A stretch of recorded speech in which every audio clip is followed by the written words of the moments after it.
day children, I welcome you all for Standard 9 Science and Technology Part 1.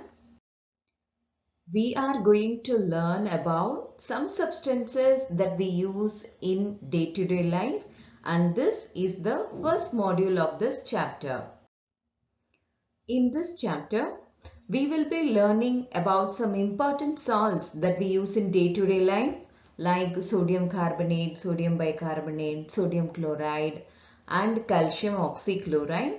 We will also be learning about radioactive substances and some other chemical substances that are useful in our day-to-day life. Students, can you recollect what are the important substances that we use in day-to-day life? We are using substances like table salt, soap, toothpaste, baking soda, water, curd, milk, wood, sulfur, washing powder, etc. So many substances that we are using in day-to-day life. But for what purpose do we use them? Especially we use them for cleaning, adding taste and for consuming, etc. How are the various substances in day-to-day use classified from scientific point of view? How do we classify? We basically classify them as metals, non-metals, acid, bases and salts. Let us perform a small activity. There are many substances given like table salt, soap, toothpaste that we have seen. So how are we going to classify them? Let us make a table. We will classify them as acids, bases, metals, non-metals and salts. So first come table salt. Table salt comes under salt. Soap is a base, whereas toothpaste is also a base. Baking soda is a kind of salt. Water we can classify as a non-metal. Curd is acidic in nature. So as milk. Milk is also acidic in nature. Alum is a purifier. It is also a kind of salt. Iron, as we are aware, it is a metal.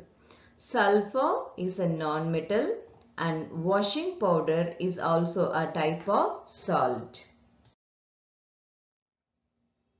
Let us learn about some important salts in daily life.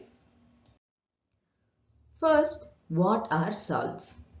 Salts are ionic compounds. Children, you know what are ionic compounds? The compounds that exist as a result of ionic bonding between them are called ionic compounds.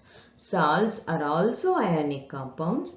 The difference is they do not contain H plus and OH minus, that is hydrogen ion and hydroxyl ion, but they contain only one kind of cation and anion. So those compounds are called as simple salts. Take for example sodium sulfate, potassium phosphate, calcium chloride, etc. are simple salts. If you see inorganic substances, they occur naturally in the form of salts rather than acids or bases. About 80 million tons of salts are added every year to seawater. So sea is said to be a rich source of salts. In fact, sea is a rich source of several salts of various elements. Take for example, it has chloride salt, sodium salt, magnesium, potassium, calcium salt, as also bromine salts. The important salts found in seawater are some are sodium chloride, magnesium sulfate, potassium chloride, calcium carbonate and magnesium bromide. We also use other salts apart from this in day-to-day life. Children, let us see a small activity. Can you identify the strip shown here, children? The strip shown here is very familiar to you. It is nothing but a pH strip. And what it is used for? We know that the colors on a pH strip measure the concentration of hydrogen ions in a solution or in the given sample. The color on the strip determines the acidic or alkaline state of the items being tested. How is it determined whether a substance is acidic, basic or neutral? If you look at the values here, the neutral substances fall in this category of pH 7 or very near to 7. If the pH value is higher than 7, then all those items are categorized as basic substances. If the pH value is less than 7, then those substances are categorized as acidic in nature. Let us try a small activity. Let us prepare a saturated solution of some salt and add about 2 to 3 drops of universal indicator, and let us note our observations in the table. One such observation for table salt is already given. Let us see what are the changes with other things.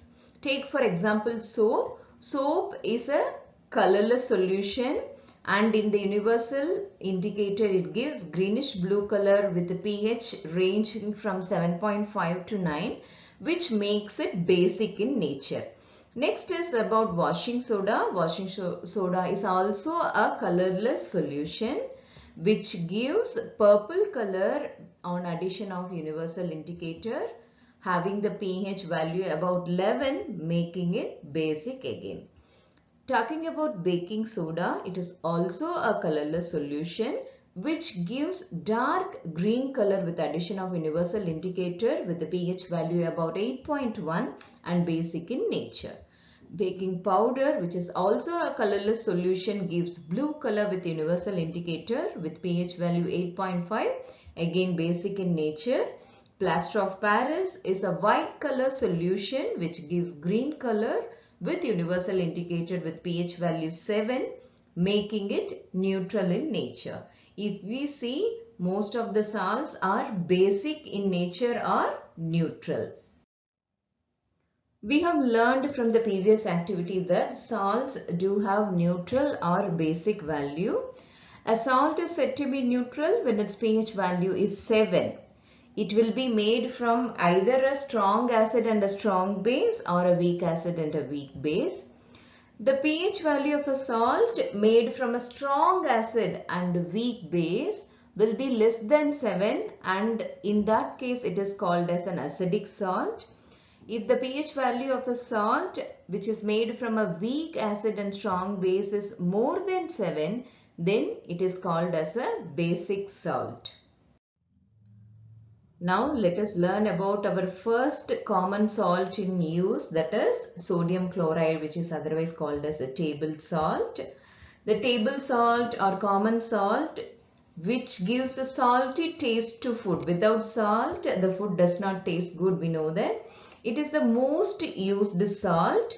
The chemical name for it is sodium chloride. It is formed by neutralization reaction between a base sodium hydroxide and the acid hydrochloric acid. So it is a neutral salt and the pH value of it is 7. If we see our common salt, it is a colorless and crystalline ionic compound. There is no water of crystallization in its crystalline structure. It is a neutral salt and salty in taste. This is also used for production of other salts like sodium carbonate and sodium bicarbonate. When an electric current is passed through a saturated solution of sodium chloride, which is called as brine solution, it is electrolyzed and hydrogen gas is released at the cathode while chlorine gas is released at anode. Children, brine solution is the 25% aqueous solution of salt is called as saturated brine. When 1/5 of the solution is evaporated, then the dissolved salt get crystallized and we can get a salt separately from the solution. This is called as brine solution.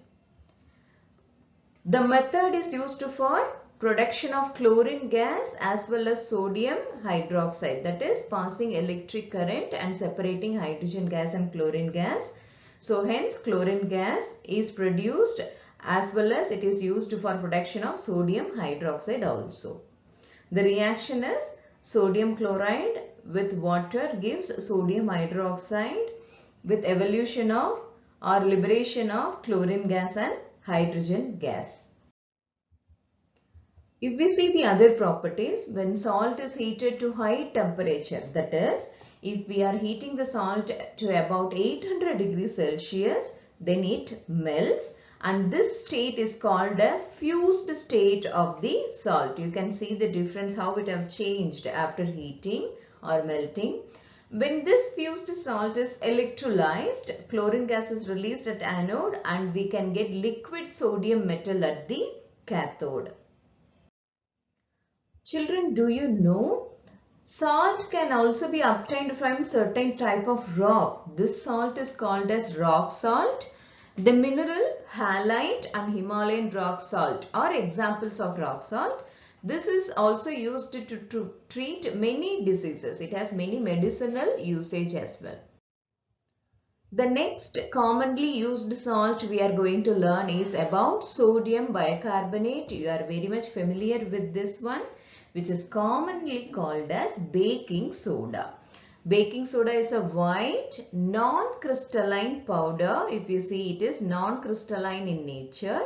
Its chemical name is sodium hydrogen carbonate or sodium bicarbonate. Let us learn about its properties and uses.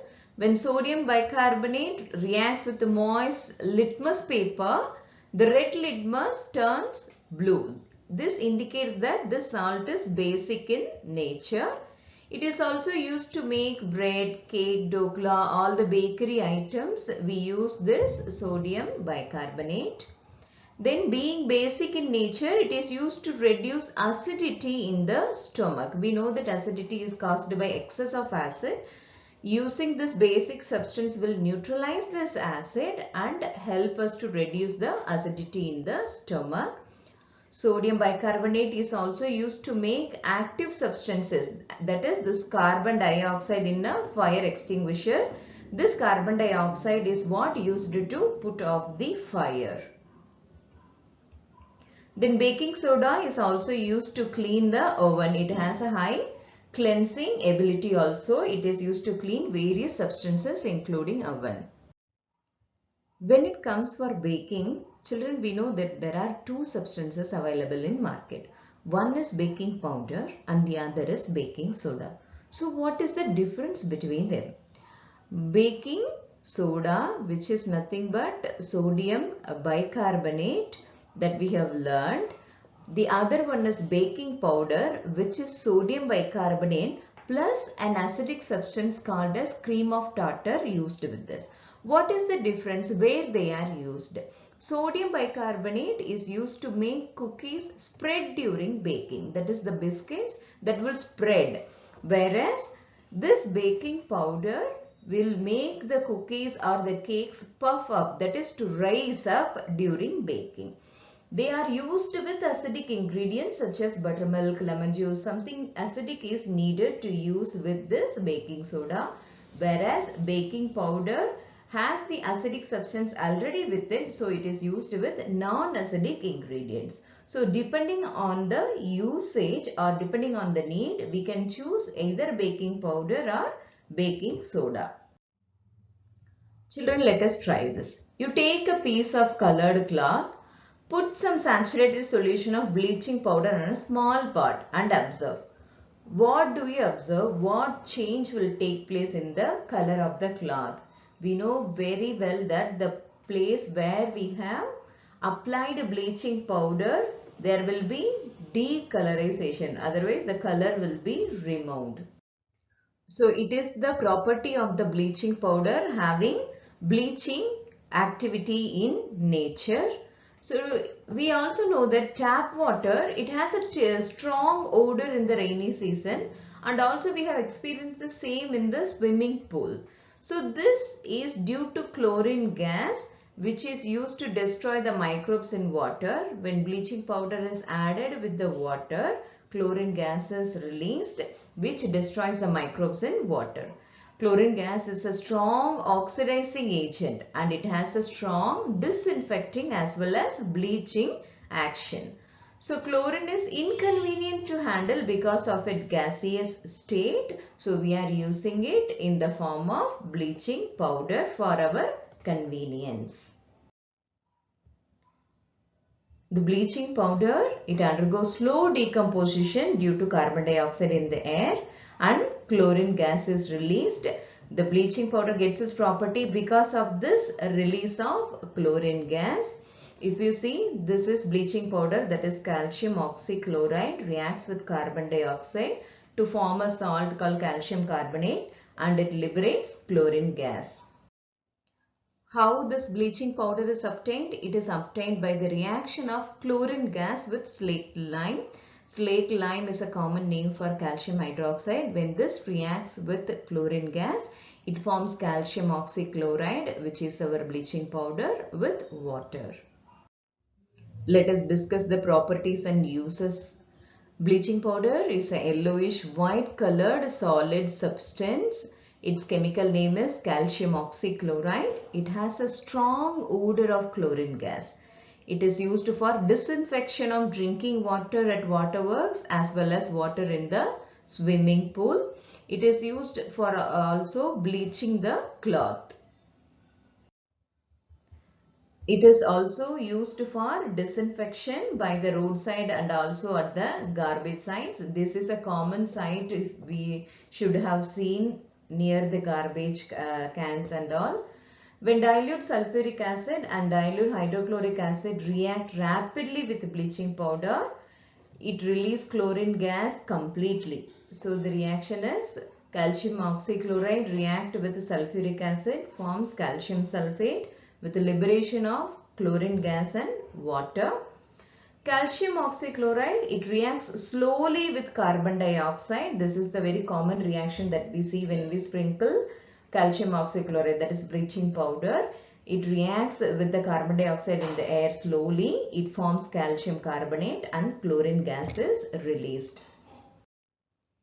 So children, we have learned about various salts today. Let us summarize the points one by one. The ionic compounds which do not have hydrogen ion and hydroxyl ion and contain only one kind of cation and anion are called as simple salts. The table salt or the common salt which gives a salty taste to the food is the most used salt.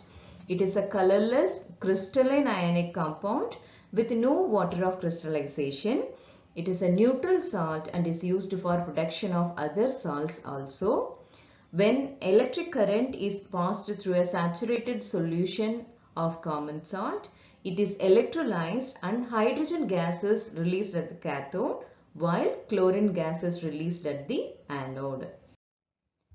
We have also learned about baking soda, which is a white non-crystalline powder and with a chemical name sodium bicarbonate or sodium hydrogen carbonate also. It is used to make bread, cake, dokla and other bakery items and also used to reduce acidity in the stomach. It is used to make active substance carbon dioxide in the fire extinguisher. Then we have learned about bleaching powder, which is a yellowish white colored solid substance with the chemical name calcium oxychloride. It has a strong odor of chlorine gas and it is used for disinfection purpose. It is used for disinfection of drinking water and also the water that is there in the swimming pool. It is used for a bleaching of cloth. We know that the bleaching powder has a bleaching activity. So it is used for bleaching of cloth and disinfection by roadside and garbage sites. We know that the peculiar smell of the bleaching powder is due to the reaction of this with carbon dioxide in the air. That is, bleaching powder react with the carbon dioxide, slowly react with carbon dioxide in the air and liberate chlorine gas. That gives peculiar smell for this bleaching powder. There are so many interesting facts in this chapter, children, that we will learn in the coming module. Till then, thank you.